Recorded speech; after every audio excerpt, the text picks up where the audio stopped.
जैसन सोचले रहली वैसन धनिया मोर बारी, सावरन गोर बारी हो। जैसन चहले रहली वैसन पियवा मोर बार, सावरन गोर बार हो।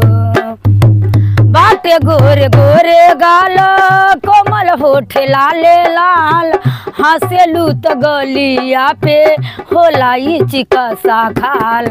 बड़ा निक लागेला बलम जी के बोलिया, जब से लियाइल बार अपने घर डोलिया।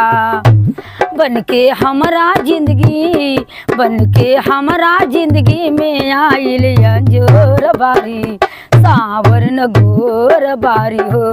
जैसन सोचले रहली वैसन धनिया मोर बारी, सावरन गोर बारी हो। दिलवा के हाल हमसे कहलो न जाला, धरेला कलाई तो देह सिहराला। सज के सजरिया पे जब गोरी बैठेली, रही रही अपन देहिया जब तब ऐठेली। बाटे जुल्म जवानी, बाटे जुल्म जवानी, चंदा के चकोर बारी, सावरन गोर बारी हो।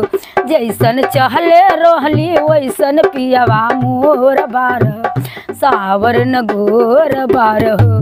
थोरे छरहर पातर मोट, थोरे थोर बार, सावरन